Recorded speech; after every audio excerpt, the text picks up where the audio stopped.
Welcome to a new lesson on worldviews. Now, this is the second lesson in our series on worldviews and actually the meaning of life. So, what we want to find out is what is the meaning of life? But before you can understand meaning of life, you need to at least know what your different options are. So, in order to discover different options, you have to look at worldviews. Now, the first thing I want to ask you when we start looking at worldviews is a Latin question. Quid est veritas? Quid est veritas? What is truth? What is truth? Philosophers over time have wondered about this question. What is truth? How can I know what is true? And how can I align my life with what is true? So this line, quid est veritas, actually comes from the Bible, believe it or not.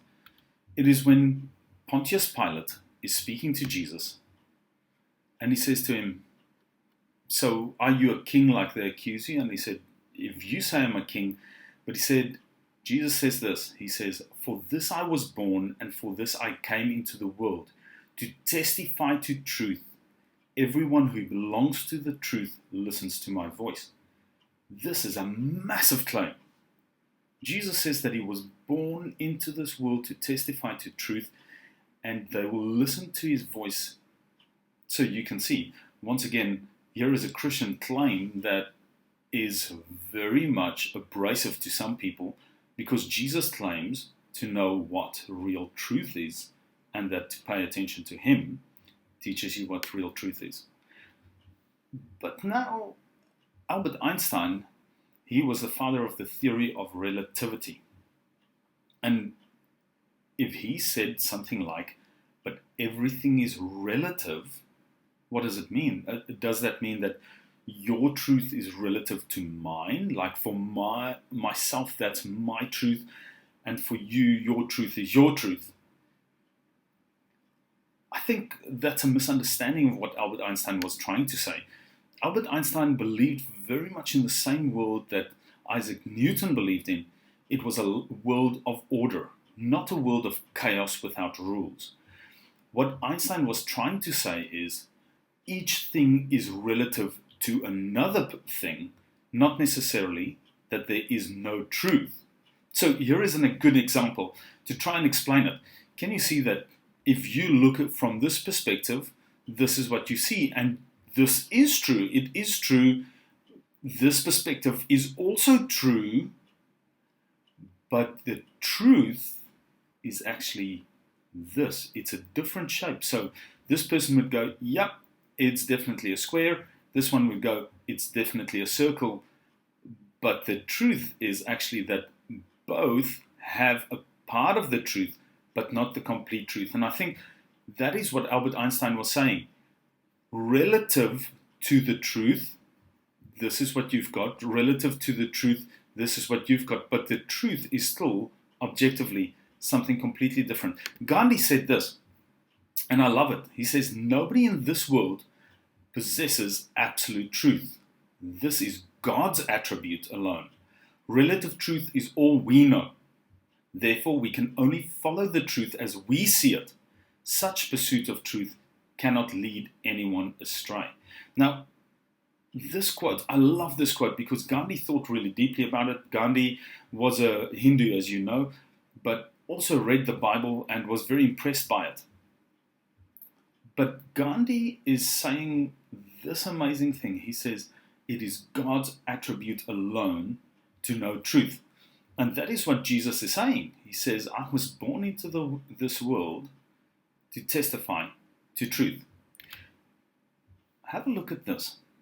From your perspective, beauty might not look like this. This is tribal beauty. And these are actually West African tribes, most of them. And this is ritual scarification. It is beauty. What people do is they cut little holes in your skin, rub ash in it, and then it scars up like that. And the scars are made in patterns. For these people, these are signs of beauty. For you, it might seem barbaric. And yes, that is relative. The truth is there is something like beauty, but it's relative to this culture.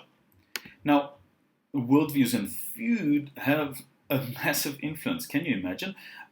When I lived in Taiwan, we ate some of this. This is called blood rice. When they slaughter a pig, they actually put the rice in there, let the blood congeal, and then you cook that in water on a stick, and you eat it. To you as a Westerner, the idea of eating congealed blood cooked in water is probably atrocious. But to someone from China, it's delicious. This is a picture of haggis, which is a sheep's stomach with intestines on the inside. And for you, you might go, oh, that's revolting. If you live in Scotland, it is a treat. Now, of course, you've got something called kosher, which is what Jews look out for, and it is according to certain religious laws. They would eat only kosher food. Muslims would only eat halal food, but it's because of your worldview that determines what is edible, what is not edible. Food is something that everybody, that's the truth, but how food is consumed and what is delicious is very much down to worldview. Think about fashions. Here you've got someone dressed in the Western style, and this is someone dressed in a tribal style. Punks, all these different fashions of India, even different piercings, wearing makeup or hairstyles. All of this, fashion is determined by worldview. What you see as fashionable, and in the West we're very much the slaves of what the media wants us to think is fashionable. And they change the fashion so that we can keep buying and buying and buying, because our worldview is, I must be up to date with the fashion. So worldviews and God also differ tremendously. Now, here is a worldview that there's no God. Now stop worrying and enjoy your life. That is a worldview. It's an approach to the world that says there's no God. So if there is no God, the implication of that is that you're going to live your life in a certain way. But if there is a God, then maybe people want to pay homage to him. Here is the Hajj at Mecca, where thousands and millions of people actually stream in. Those are actually, every dot there is a human being who are praying. Right? Prayer is a deep thing. If there is a God, you want to be able to communicate to this God. And it is down to worldview as to whether you believe there is one or not. Now have a look at this picture. I've chosen it to illustrate something. What is it? Right? You'd say to me, oh, these are all coffee beans. Because in your worldview, you know these are coffee beans and they are used to make coffee if you grind them down. But if you look very carefully, you will see a face staring at you down here. This face makes the whole thing incredibly creepy to me. But do you realize that sometimes your worldview might have a hole in it? You'll go, oh, this is coffee beans, but there's a face right there. And many times we miss the things that our worldview does not take into account. So, remember our worldview triangle? This is very important to understand, because you look at some people's behavior and you can't figure out why they're doing what they're doing. But it only reflects what they value. And the values that they have are determined by their worldview. And that's why sometimes we argue about someone's behavior, but it's actually based on their values and their worldview. How they see the world will determine what they value, and that'll determine how they behave. And this is part of your frustration and mine, that many people say they believe something, but then behave in a very different way. And the truth is, it's because their worldview does not really espouse what they say they value. So let's have a look at the 5 predominant worldviews at this stage. Of course, there are millions of different worldviews. Every person has a slightly different take on it. But if we look at the ones that are predominant in the world at this stage, these are the ones. Now, please take into consideration that this is an incredibly dumbed down version of what's really going on in these worldviews. I do this for the purposes of just presenting the topic, There are fabulous videos and information that you can dig into if you're really interested in this. But to understand your own worldview is the most important. But understanding other people's worldviews allows you to be able to communicate to them on their terms. If you understand what they believe, you can have that conversation. So, the first worldview we're going to look at is a theist worldview. A theist worldview says there is a God. So there is a God, and most of the theists are monotheists, which says there is one God. And that, of course, is Christianity, Islam, and Judaism. There's also a small group of people, mostly in Iran, and they are Zoroastrians who are also monotheists. Now, monotheists believe a few really important things. The first thing is that the world was created by God, who exists. That people were created by God. If Christians and Jews believe that you're actually made in the image of that God, body, mind, and spirit. Muslims don't necessarily believe that you're created in the image of God, but it is a belief that people were created by God. They also believe that there is something like sin. You can do wrong against people and you can do wrong against God, and the way to get out of that is to repent, to say sorry to God, to make restitution for what you've done wrong. Now, in this worldview, there's good and bad, good and evil. There is sin, there's punishment, there's also redemption, freedom, and people are looking forward to a world where God rules and that there will be peace worldwide. For Christians, of course, they also believe that Jesus is the Son of God who came to die to rectify the world so that people can have a communion or a real deep connection to this God who created the universe. So for Christians, they don't have a world that is full of chaos. For Christians, Muslims, Jews, they believe there's an absolute moral truth. That truth is God. God has standards, and God demands of people that they stay by His standards, not for His benefit, but for the benefit of society and the benefit of the world. Now, if people choose to obey what God says, you have healthy societies and things go well in society. But if people choose to behave immorally towards their own truth, what they want to do, it leads to bad and immoral behavior that hurts society, hurts others, and hurts your relationship with God. So this is the theist worldview. The next worldview we'll look at is very strong in especially countries like China, but also in a lot of the Western world. And it's the view of materialism or naturalism. This is the belief that there is no God. There's no proof of God, and that the only way we can really know the world well is through science and the scientific method. There is no spirit, there is no soul that continues after life. If you're dead, you are just done.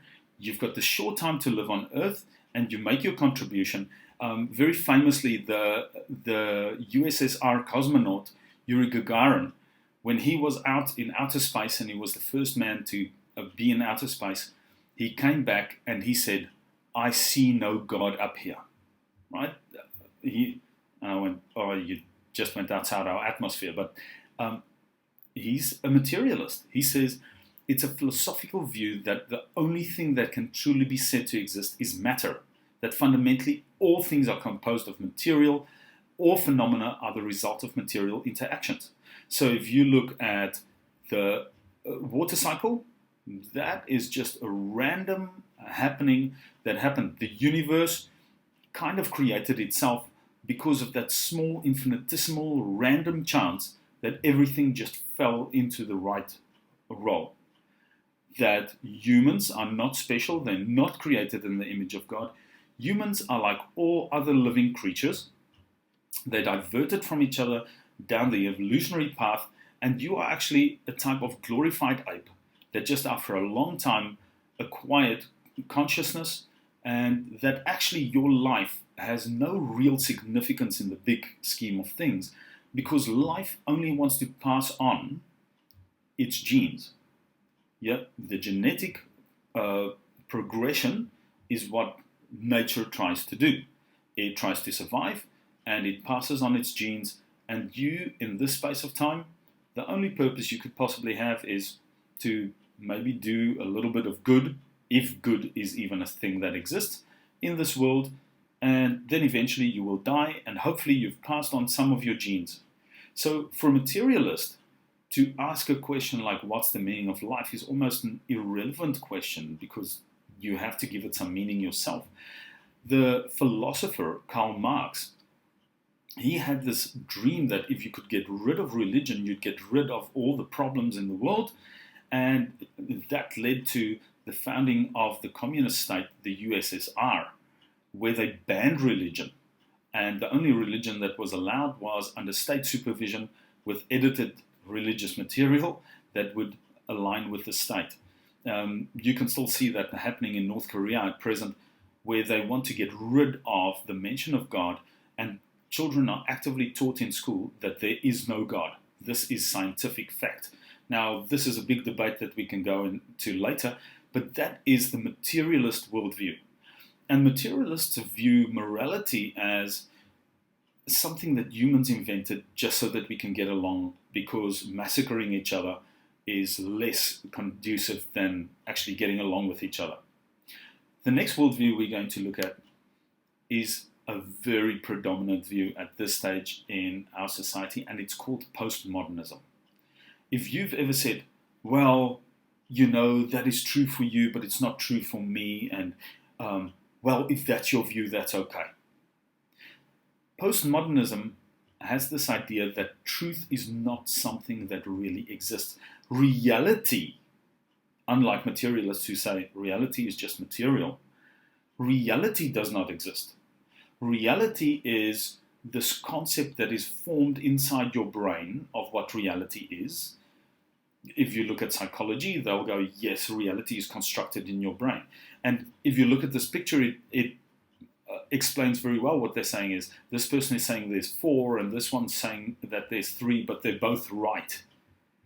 Because they said, we cannot make sense of the world. The world doesn't really have structure, except the structure that we create for it. And that is why postmodern art is very much something like this. Here is an example. Pre-modern says, because God put it there, and that's how it's always been, which is a very simplified version. Modern says, onwards and upwards with inevitable progress, and that's very much the 19th century and the few centuries before that, where people used rational means to try and achieve what they wanted to do. But postmodernists say, I'm the creator of my own reality. This painting by Jackson Pollock is actually one of the most preeminent postmodern paintings. If you look at it, you might say, he just scattered a whole bunch of paint over a canvas. This canvas sold for millions and millions of dollars.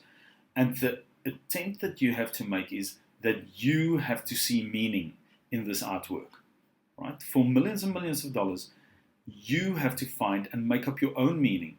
Like this person, I am not defined by anything. I make up my own meaning and my own identity. Nothing defines me. So this is postmodern architecture, postmodern art. You can see it is a view of the world that the reality is mirrored in human understanding, but constructed as individuals find their own reality. There's no objective reality. It takes a micro rather than macro approach in looking at the way that individuals identify themselves, compared to the structuralist view in which an entire society is looked at. So postmodernists believe that the realities are subject to change, and that apparent realities are actually social constructs which limit individuals. So if you have ever said something like, oh, you know that gender is only a social construct, you're very much a postmodernist. So postmodernism is this view that you create reality, that ultimate truth does not really exist, but is only made up in your mind. And if ultimate truth exists, it's unknowable to us. So if you're someone who goes, there aren't really any rules and there isn't a way to really live your life, you kind of have to make it up as you go, you're very much a postmodernist. The next view is pantheism. Pantheism is quite complicated, and it's probably the most non-judgmental worldview that you have. It's basically, we are all right. Pantheists are usually very spiritual, and they have very different views. Now, some polytheists, not all polytheists, but some polytheists, like Hindus, are also pantheists. They believe that we are all actually worshipping the same God, regardless of which religion you are following. You are just following the same God, and that there are energies in the universe that bind us all together. We are all looking for truth, and we all have little bits of truth. But this concept of all roads lead to heaven is that we will become one with the cosmos, and it is very much found in New Age beliefs. Ideas like nature is my religion and earth is my temple. I'm at one with my chakras. Very much the hippie culture is part of this. The movie Avatar illustrates it really well. It's that communion and that energy that runs throughout all of nature and through all of us that connects us to the divine. And pantheists don't believe that there's just one God. They believe that what we see as God are just many avatars of who God is. So pantheism is this belief that the universe and all things within nature are God. So pantheists don't celebrate a distinct, personal, or anthropomorphic God like what theists would, but accept all gods into their worship because they view God as everything and everyone and everything is God. And that's why I would say you are like your own little God, and you have to love yourself. When I did life coaching, there was even someone who said, in your house, you need to put a little shrine to yourself and worship yourself, because as you worship yourself, you also worship the universe and you worship the God. Right. So, very interesting concept. In Hinduism, that would be Brahma, which would be the cosmic reality of the universe, or being one with the universe. That's pantheism. The last one we're going to look at is polytheism, paganism, animism, and spiritism. So in these beliefs, they are actually connected. And as you know, polytheism in Hinduism is very much connected to pantheism. But for the ancient Egyptians and the ancient Norse people, they weren't pantheists. They didn't believe everyone is right. They believed they were right. And they believed in a multitude of gods, that there were spirits everywhere, and that those spirits could be engaged with. So that is very much the belief of animists as well. Animists believe that there are forest spirits, tree spirits, river spirits. Spirits are all around us, and these spirits need to be placated. They would believe in a lot of ghosts and spirits that would attack you at night. And if you hunt something, you have to give a sacrifice to it. So they live in a world where there are spirits everywhere and in everything, which is the total opposite to the materialist, where the materialist or the naturalist would say there are no spirits. Pagans, animists, polytheists, they see spirits everywhere, in everything, and everything that happens is spiritual. So your animists are always looking for the spirit. If they take some water, they'll bring a little sacrifice to the river spirit. And they try to engage with the spirit to make their lives better. The last thing, and especially here in our area in the Sunshine Coast, spiritism is another form of that type of belief system. Spirits are everywhere. Those spirits need to be placated, and those spirits can actually be convinced or bribed to take your part. You can speak to the dead. You can tell the future if you engage with the spirits, like they would do with clairvoyants, right, or fortune tellers. They believe in tarot cards, and that these cards will be helped by the spirits to fall in the right order to tell you what is going to happen. They would also believe that these spirits could foretell the future, make you rich, make you poor, put a curse on you. And spiritists also would try to contact the dead, to speak to the world of the dead, so that they could reconnect to what really happened in the past, but also connect to other spiritual beings who can then guide them. A very, very different worldview. Now, here are some summaries. So remember, theism is Christianity, New Christianity, which is kind of, and this is one of the ironic things, that you now have Neo-Christianity, which is mixed up with a lot of other ideas that are not really Christian, Judaism and Islam. Now, there you have reality. They believe that a God exists. Humankind, made in the image of God, or at least made by God and belongs to God. The truth is, God is known through revelation. God created the universe, and God deserves respect. And the moral values are created by God and must be adhered to because of God. Naturalism, remember, is atheism, agnosticism, existentialism. And these ideas say that the only thing, the reality is, there's only a material universe. Man, we are just the random chances of biological mutations and evolution over time. There's nothing special about us. The truth is, the truth can only be understood through scientific means. And that's why the priests of this non-religion are the scientists, because they will always say, but scientists say. And then there are no objective moral values. Moral values are made up by people so that society can function. Postmodernism, again, goes, reality is whatever you want to make it. You have to kind of make up reality as you go, because reality is not really real. With regards to humans, they go, you live in a cultural reality, and you are the product of your social setting. If you grew up somewhere else, you'd be so different, but you need to be autonomous and make up your own reality. Be who you were born to be. Don't listen to anybody who tells you you can't be that. If you want to be a cat, you are a cat. And that is why in our society we go, if someone wants to identify as a cat, you are a cat, because truth does not exist. Then truths are mental constructs and meaningful to people in their own cultural paradigm, but you can't impose your truth on someone else, because it works for you, good on you, but don't impose your truth on anyone else. But values are part of our social paradigms, right? So we need to tolerate other people, and we need to make sure that we don't offend them and make them sad, because you can't impose your worldviews on others. And you'll see that very much plays out in politics in our modern society. Then, of course, you've got pantheists, Hinduism, Taoism, Buddhism, and lots of the New Age consciousness is in that. So there is only one spiritual dimension, and that spirit connects everything. We all are on the right path. Humans, and many of them believe that this reality of man is that we actually live within the matrix, right? Humans are spirits, and you are reborn all the time. And this life that you're in is just one of many lives you'll live. The truth is that we live in the matrix. What you see is not really true.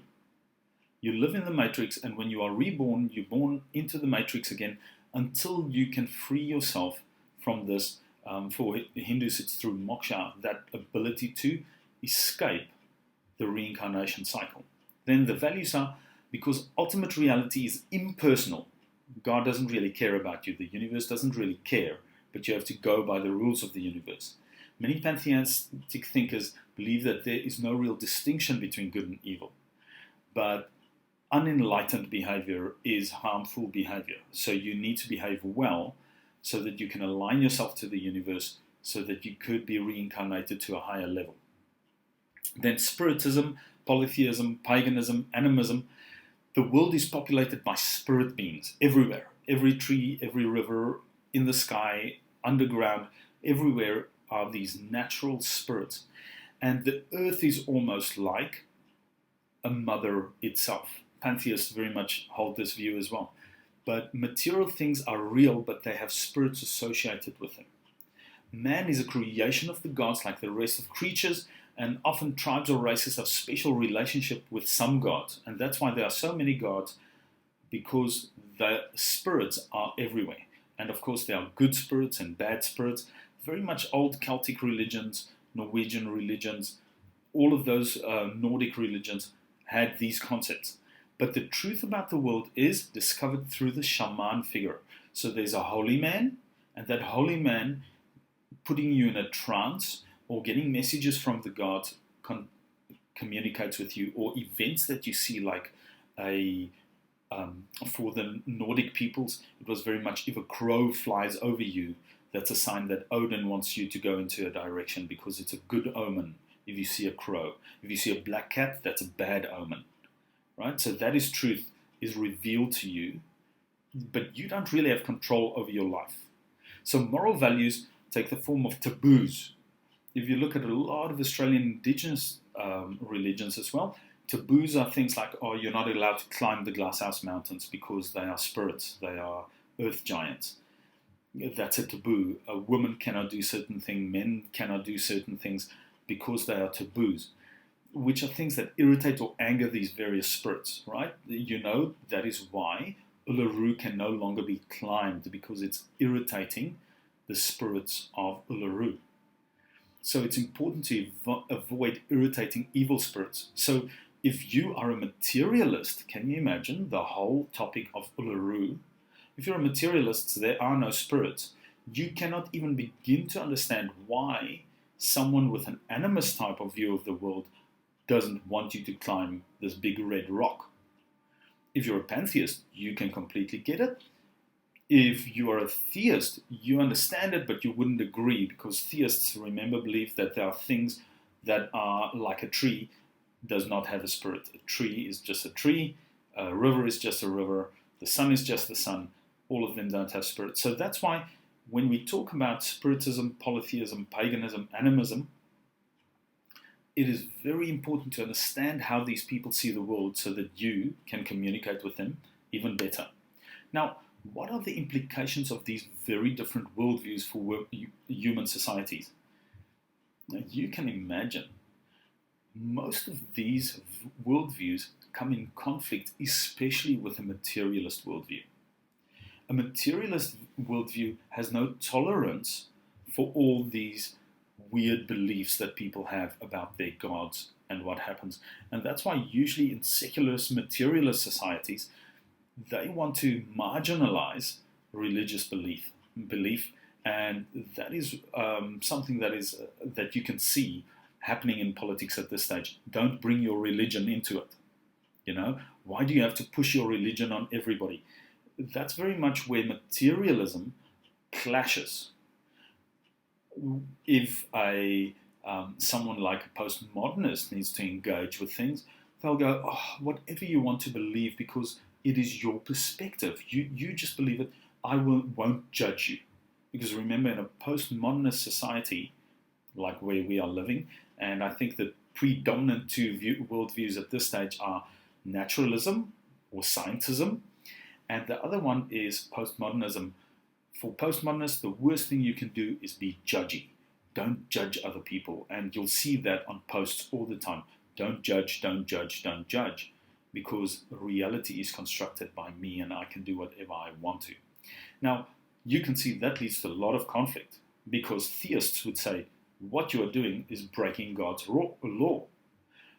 Pantheists would go, oh no, what you are doing is ruining your ability to be at one with the universe. If you look at the spiritists and the animists and the pagans, they'll go, what you are doing is offending the spirits. Naturalists would go, you're stupid. And that is why that leads to a lot of clash with regards to worldview. So if you ever have to work with someone who has a very different worldview to you, it's very important to understand how they're thinking rather than just dismiss them. Now, what are the implications if you have the wrong view of what reality is like? And what I want to do is maybe go a bit out on a limb and make this statement. If you are not aligned with reality, if reality is over here and your idea of reality sits over here, you don't even align with how the world works. So you'll make really weird decisions that could ruin your life because you're not aligned with it. If you are partly aligned with how the world works, yes, maybe then most of your life will work.